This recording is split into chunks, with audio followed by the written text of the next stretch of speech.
Hello students, welcome. आज का अपना टॉपिक क्या है? Hayworth formula of lactose and maltose. ठीक है, मल्टोज और लैक्टोज के हेवर्थ फार्मूले किस तरीके से होंगे। तो हमने डाइसैकराइड जहाँ तक स्टार्ट किया था और उसमें हमने सुक्रोज का हेवर्थ फार्मूला देखा था। ओके, तो आज हम पढ़ेंगे Hayworth formula of maltose and lactose. ठीक है, मल्टोज और लैक्टोज के हेवर्थ फार्मूले हम देखेंगे किस तरीके से बनते हैं। ठीक है, अब मल्टोज, लैक्टोज और सुक्रोज ये क्या थे? डाइसैकराइड थे। तो ये भी डाइसैकराइड ही है और इसमें मल्टोज और लैक्टोज ये डाइसैकराइड जो हैं, इसका मतलब इनका क्लासिफिकेशन कौन से बेसिस पे किया था? हाइड्रोलिसिस, है ना। तो ये डाइसैकराइड्स हैं, तो हाइड्रोलिसिस होने के बाद ये दो मोनोसैकराइड्स यूनिट को फॉर्म करते हैं। ओके, अब वो दो मोनोसैकराइड यूनिट सेम हो सकता है, डिफरेंट भी हो सकता है। जैसे कि मल्टोज की बात करते हैं तो on hydrolysis maltose gives two monosaccharides units of alpha D glucose. यहां पर मल्टोज जो है इसका हाइड्रोलिसिस होने के बाद अल्फा डी ग्लूकोज के दो मोनोसैकराइड्स यूनिट बन जाते हैं, सिमिलर है। ठीक है, तो इसमें सिमिलर मोनोसैकराइड्स के यूनिट बनते हैं। ओके, अब यहां पर जो मोनोसैकराइड्स यूनिट बन रहे हैं अल्फा डी ग्लूकोज, दो मोनोसैकराइड्स यूनिट जो बन रहे हैं अल्फा डी ग्लूकोज, इनमें क्या होता है? ग्लाइकोसिडिक लिंकेज होता है। और ग्लाइकोसिडिक लिंकेज जब बनता है तो यहां पर वाटर मॉलिक्यूल्स रिमूव होता है। अब ग्लाइकोसिडिक लिंकेज किन कार्बन्स के बीच में यहां पर बनेगा? ठीक है, कौन से कार्बन यहां पर इन्वॉल्व होंगे ग्लाइकोसिडिक लिंकेज के लिए? तो देखा गया कि glycosidic bond is form between the C1 of one alpha D glucose and C4 of other. ठीक है, तो एक अल्फा डी ग्लूकोज का C1 कार्बन और दूसरा जो अल्फा डी ग्लूकोज है इसका फोर्थ कार्बन। ठीक है, ये हो जाएगा फोर्थ कार्बन। जैसे कि हम यहां से नंबरिंग करेंगे, ये फर्स्ट कार्बन, ये सेकंड, ये थर्ड, ये फोर्थ, ये कार्बन होगा फिफ्थ और ये अल्कोहलिक ग्रुप वाला कार्बन सिक्स्थ। तो एक अल्फा डी ग्लूकोज का फर्स्ट कार्बन और दूसरा अल्फा डी ग्लूकोज का फोर्थ कार्बन, इनमें क्या होता है? ग्लाइकोसिडिक लिंकेज यानी ईथर ऑक्साइड लिंकेज। मतलब कि यहां पर एक अल्फा डी ग्लूकोज का फर्स्ट कार्बन का hydroxyl group next alpha D glucose के फोर्थ कार्बन से जुड़े हाइड्रोक्सिल ग्रुप से रिएक्ट होता है। ये दोनों हाइड्रोक्सिल ग्रुप एक दूसरे से रिएक्ट होते हैं और यहां से वाटर मॉलिक्यूल जो है वो रिमूव होता है। ठीक है, तो जैसे कि यहां से H और ये OH, ठीक है, यहां से क्या होगा? वाटर मॉलिक्यूल्स रिमूव होगा। अब वाटर मॉलिक्यूल्स रिमूव होने के बाद इनमें एक्चुअली क्या बनेगा? ग्लाइकोसिडिक लिंकेज बनेगा। ठीक है, समझ में आ रहा है? तो ग्लाइकोसिडिक लिंकेज बनेगा मतलब ये वाटर मॉलिक्यूल यहां से रिमूव होगा। ठीक है, तो यहां से क्या होगा? OH, ओके, और यहां से हाइड्रोजन। ठीक है, ये रिमूव होगा और इसमें क्या बनेगा? यहां पर ग्लाइकोसिडिक लिंकेज, यानी यहां पर ये जो कार्बन है फर्स्ट कार्बन, ये फर्स्ट कार्बन इस फोर्थ कार्बन के साथ में ऑक्सीजन के थ्रू क्या होगा? बॉन्डेड होगा। इसी को बोलते हैं अपन ग्लाइकोसिडिक लिंकेज। ठीक है, इसको क्या बोलेंगे अपन? Glycosidic linkage. ओके, इस ग्लाइकोसिडिक लिंकेज को हम क्या बोलेंगे? इसका नेम किस तरीके से हो सकता है? तो इसको बोलते हैं अल्फा 1,4 ग्लाइकोसिडिक लिंकेज। आप क्या यूज कर रहे हो? अल्फा डी ग्लूकोज यूज कर रहे हो। दोनों मोनोसैकराइड्स के यूनिट जो हैं अल्फा डी ग्लूकोज यूज कर रहे हैं, तो इसको बोलेंगे अल्फा।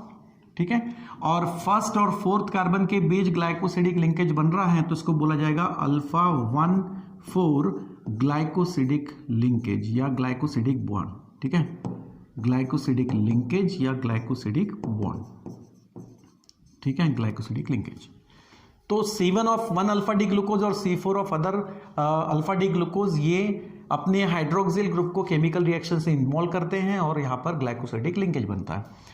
अब लास्ट जो ये पॉइंट आपको दिखाई दे रहा है, इसमें एक्चुअली रिड्यूसिंग कैरेक्टर बताया गया, रिड्यूसिंग शुगर, है ना। तो रिड्यूसिंग शुगर ये है या नहीं है, इसमें पहचानने के लिए मैंने कहा था कि कार्बन जो है ये एक तरफ ईथर ऑक्साइड लिंकेज से अटैच होना चाहिए, इस कार्बन को एक हाइड्रोक्सिल ग्रुप अटैच होना चाहिए और दूसरा इसमें एक तो हाइड्रोजन या फिर कार्बन की चेन होनी चाहिए। ठीक है, तो ये स्ट्रक्चर आपको यहां पर दिखाई दे रहा है क्या? देखो यहां पर क्या होगा कि first alpha D glucose monosaccharide unit में फर्स्ट एनोमेरिक कार्बन जो है इसमें H है, ईथर ऑक्साइड लिंकेज है, लेकिन OH नहीं है, वो तो केमिकल रिएक्शंस में इन्वॉल्व हो गया। ठीक है, अच्छा, सेकंड अल्फा डी ग्लूकोज की बात करते हैं तो यहां पर जो एनोमेरिक कार्बन है इसमें ईथर ऑक्साइड लिंकेज है, हाइड्रोजन भी है और हाइड्रोक्सिल ग्रुप भी है। तो यहां जो हेमी एसिटल ग्रुप है इस फर्स्ट कार्बन का, हेमी एसिटल ग्रुप जो है ये फ्री है और फ्री होने के वजह से ये मल्टोज जो है ये रिड्यूसिंग शुगर कहलाएगा। So the hemiacetal groups of alpha D glucose is free, 1 alpha D glucose is free. इन दो में से किसी एक अल्फा डी ग्लूकोज का हेमी एसिटल ग्रुप है ना, फर्स्ट कार्बन पे जो दिखाई दे रहा है हेमी एसिटल ग्रुप जो है ये फ्री होता है, and that's why maltose is a reducing sugar. ठीक है, तो इस तरीके से यहां पर मल्टोज का हैवर्थ फार्मूला बनता है। ओके, अब लैक्टोज की बात करते हैं। लैक्टोज मॉलिक्यूलर फार्मूला तो सेम ही है, डाइसैकेराइड में सुक्रोज ले लो, मल्टोज ले लो या लैक्टोज ले लो।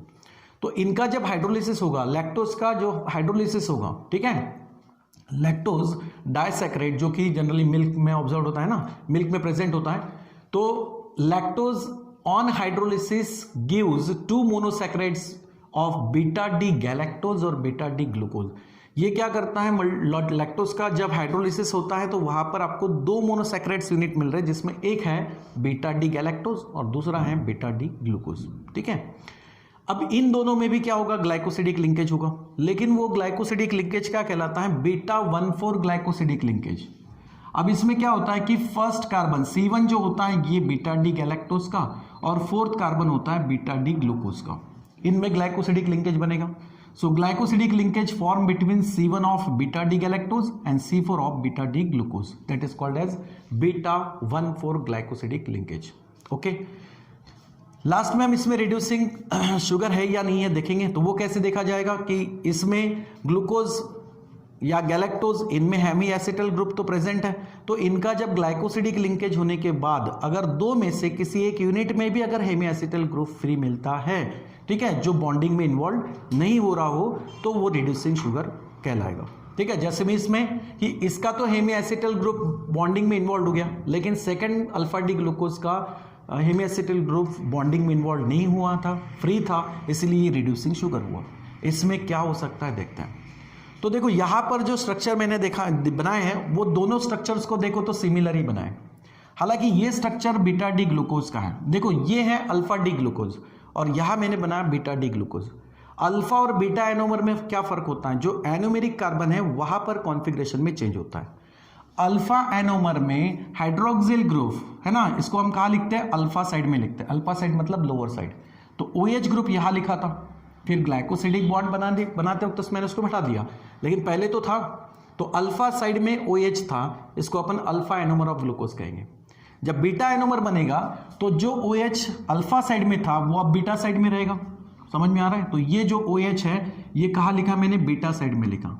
ठीक है, ये जो OH है ये हमने लिखा बीटा साइड में।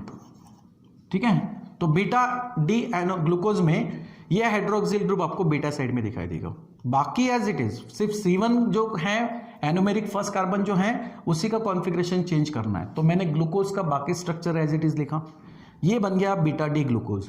अब वही स्ट्रक्चर यहां पर भी मैंने जैसे कि वैसे ही रखा है, लेकिन हमें तो गैलेक्टोज बनाना है। तो ध्यान में रखो कि ग्लूकोज और गैलेक्टोज के स्ट्रक्चर में फर्क क्या है। बहुत सा स्ट्रक्चर इसका सिमिलर है, सिर्फ बीटा डी गैलेक्टोज में ग्लूकोज के फोर्थ कार्बन पे जो कॉन्फ़िगरेशंस दिखाई दे रहा है ये गैलेक्टोज में रिवर्स होता है, फ्लिप होता है। यानी यहां पर OH जैसे नीचे हैं तो गैलेक्टोज में ये OH कहाँ होगा, ऊपर। समझ में आ रहा है, यानी यहां पर होना चाहिए था OH। ओके, और जो H इसमें बीटा साइड में दिखाई दे रहा है वो गैलेक्टोज में कहाँ आएगा, नीचे। समझ में आ रहा है, तो ये थोड़ा सा अब मैं चेंज कर रहा हूं, पहले तो मैंने सिमिलर लिख दिया, ठीक है, और फिर अब फर्क समझाने के लिए बता रहा हूं कि यहां पर सिर्फ फोर्थ कार्बन के कॉन्फ़िगरेशन में चेंज होता है। ठीक है, यहां पर ग्रुप फ्लिप होता है, जो अल्फा साइड में है वो बीटा साइड में जाएंगे और जो बीटा साइड में वो अल्फा साइड में। इतना ही फर्क है गैलेक्टोज और ग्लूकोज के स्ट्रक्चर में, बाकी एज इट इज। अब ग्लाइकोसिडिक लिंक कैसे बनेगा इसमें, तो बीटा डी गैलेक्टोज का C1 कार्बन, ठीक है, यानी फर्स्ट कार्बन, और बीटा डी ग्लूकोज का फोर्थ कार्बन, इनमें जो हाइड्रोक्सिल ग्रुप प्रेजेंट है, इन हाइड्रोक्सिल ग्रुप में ग्लाइकोसिडिक लिंक होता है या ईथर ऑक्साइड लिंक होता है। तो ये कैसे होगा, इसमें से भी वाटर मॉलिक्यूल्स रिमूव होगा। समझ में आ रहा है, H और OH यहां से वाटर मॉलिक्यूल्स रिमूव होगा और फिर ये दोनों मोनोसैकेराइड्स यूनिट, ठीक है, ऑक्सीजन के थ्रू लिंक हो जाएंगे, जिसको हम ग्लाइकोसिडिक लिंकेज बोलेंगे। ओके, तो यहां से वाटर मॉलिक्यूल्स निकाल लेते हैं, तो यहां से ये OH, ओके, ठीक है, और यहां से हाइड्रोजन। ठीक है। अब यहां पर सिर्फ ऑक्सीजन बचेगा, ठीक है। यहां पर क्या होगा, सिर्फ ऑक्सीजन। तो क्या होगा, ये फर्स्ट कार्बन यहां पर इस फोर्थ कार्बन के साथ क्या कराएगा, ईथर ऑक्साइड लिंकेज, जिसको हम बोलेंगे ग्लाइकोसिडिक लिंकेज। तो यहां पर एक ग्लाइकोसिडिक लिंकेज का फॉर्मेशन होगा। इसको क्या बोलोगे आप, आपने क्या यूज किया, बीटा एनोमर यूज किए, तो इसको बोलेंगे बीटा, ठीक है। फर्स्ट कार्बन दूसरे यूनिट्स का, मोनोसैकेराइड यूनिट का फोर्थ कार्बन, तो इसको बोलेंगे बीटा 1,4 ग्लाइकोसिडिक लिंकेज, ठीक है। इसको क्या बोलेंगे, बीटा 1,4 ग्लाइकोसिडिक लिंकेज, ठीक है।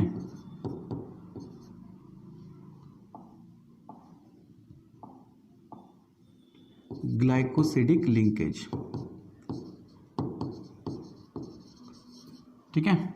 तो बीटा 1,4 ग्लाइकोसिडिक लिंकेज, ओके, क्योंकि आपने यहां पर बीटा एनोमर्स यूज किए हैं, एक का फर्स्ट कार्बन दूसरे का फोर्थ कार्बन, इनके बीच में एक्चुअली ईथर ऑक्साइड लिंकेज हो जाता है। अब सवाल ये कि रिड्यूसिंग शुगर होगा या नहीं होगा। तो बीटा डी गैलेक्टोज ने क्या किया, अपने एनोमेरिक कार्बन्स पे जो हेमी एसिटल ग्रुप है उसको तो बॉन्डिंग में इन्वॉल्व कर लिया, लेकिन जो बीटा डी ग्लूकोज है, इस बीटा डी ग्लूकोज में फर्स्ट एनोमेरिक कार्बन पे अभी भी हेमी एसिटल ग्रुप प्रेजेंट है, यानी इस बीटा डी ग्लूकोज का हेमी एसिटल ग्रुप अभी फ्री है, और हेमी एसिटल ग्रुप फ्री होने से ये क्या होगा, रिड्यूसिंग शुगर होगा, ठीक है। तो ये जो आपको यहाँ पर कार्बन का जो कॉन्फ़िगरेशंस दिखाई दे रहा है, ऐसा कॉन्फ़िगरेशन इसमें है, और वो किस में है, बीटा डी ग्लूकोज में है, ठीक है, जो कि बॉन्डिंग में इन्वॉल्व नहीं हुआ है, तो वो फ्री है, और फ्री होने के वजह से ये क्या हो जाएगा, रिड्यूसिंग शुगर हो जाएगा। समझ में आ रहा है। तो इस तरीके से ये हैवर्ड फॉर्मूला हुआ मल्टोज और लैक्टोज का। थोड़ा सा स्ट्रक्चर्स को कॉन्सेंट्रेटली ध्यान में रखना और प्रैक्टिस करो स्ट्रक्चर निकालने की, ठीक है। बीटा डी गैलेक्टोज और बीटा डी ग्लूकोज में फर्क क्या होता है, ये भी आपको खास तौर से ध्यान में रखना है। बीटा डी ग्लूकोज का स्ट्रक्चर और बीटा डी गैलेक्टोज का स्ट्रक्चर ऑलमोस्ट सेम ही है, बस सिर्फ एक जगह फर्क है कि ग्लूकोज में फोर्थ कार्बन में जो कॉन्फ़िगरेशन है वो गैलेक्टोज में क्या होता है, फ्लिप होता है, रिवर्स होता है, ठीक है।